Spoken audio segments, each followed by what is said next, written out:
தமிழ் நேயர்களுக்கு அன்பு வணக்கம். இந்த பதிவில் நம்ம எதை பற்றி பார்க்க போகிறோம் அப்படின்னு பார்த்தீங்கன்னா, மாதவிடாய் பிரச்சனைகள், அதற்கான தீர்வுகளை பற்றி இந்த பதிவில் நம்ம பார்க்கலாம். ஸோ மாதவிடாய் பிரச்சனை அப்படின்னு பார்த்தீங்கன்னா, இப்போ காலப்போக்கில் பார்த்தீங்கன்னா எல்லாருக்குமே அந்த பிரச்சனைகள் இருக்குது. அதாவது நிறைய பேருக்கு நம்ம என்ன சொல்கிறோன்னா, இப்போலாம் எனக்கும் பிசிஓடி இருக்குது, உனக்கும் பிசிஓடி இருக்கா அப்படிங்கிற மாதிரி. அதாவது இப்போ சுகர், ஹைப்பர் டென்ஷன் இது எல்லாமே நமக்கு ஒரு ஃபெமிலியரான வேர்டுங்கிற மாதிரி பிசிஓடிங்கிற ஒரு விஷயமும் நமக்கு ரொம்ப ஃபெமிலியராக ஆயிடுச்சு. ஸோ அதனால தான் அதாவது ஒரு பெண்களுக்கு மாதவிடாய்ங்கிறது ஒரு 28 நாள்லேருந்து 30 நாளுக்குனால ஒரு சைக்கிள். அதுக்குள்ளே அவங்களுக்கு அந்த மாதவிடாய் நடக்க ஆரம்பிக்கணும்.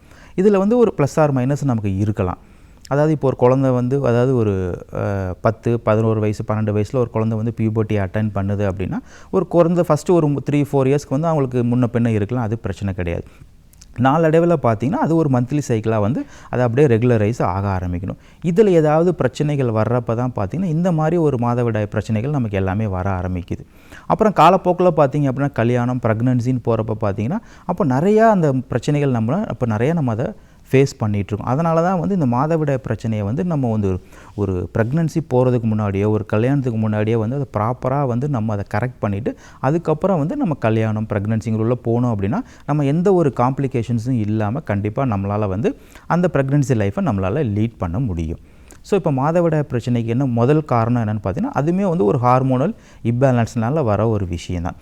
எதனால் அந்த ஹார்மோனல் இம்பேலன்ஸ் வரலாம் அப்படின்னு பார்த்தீங்கன்னா, நம்மளுடைய வாழ்வியல் முறை, உணவு பழக்க வழக்கங்கள், நம்மளுடைய மன அழுத்தம், அப்புறம் நம்மளுடைய ஸ்லீப் பேட்டர்ன், நம்மளுடைய உடல் உழைப்பு எந்த லெவலுக்கு இருக்குது, இது எல்லாமே சார்ந்து தான் அந்த ஹார்மோனல் பேலன்ஸ் நம்ம மெயின்டைன் ஆக ஆரம்பிக்கும்.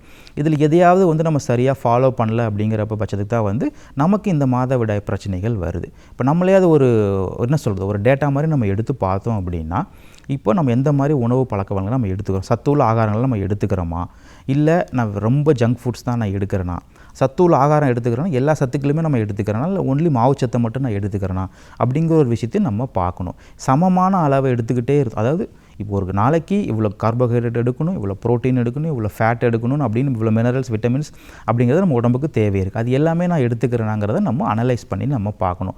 அதே மாதிரி எந்த அளவுக்கு நான் ஃப்ரூட்ஸ் எடுத்துக்கிறேன், காய்கறிகள் எடுத்துக்கிறேன், எவ்வளோ ஹவர்ஸ் நான் தூங்குறேன், எந்த மாதிரி நான் ஸ்ட்ரெஸ்ஸை ஹேண்டில் பண்ணுறேன் அப்படிங்கிற எல்லா விஷயத்தையுமே சேர்ந்து தான் நமக்கு இந்த பிரச்சனையிலேருந்து நம்மளால் கண்டிப்பாக வெளியே வர முடியும்.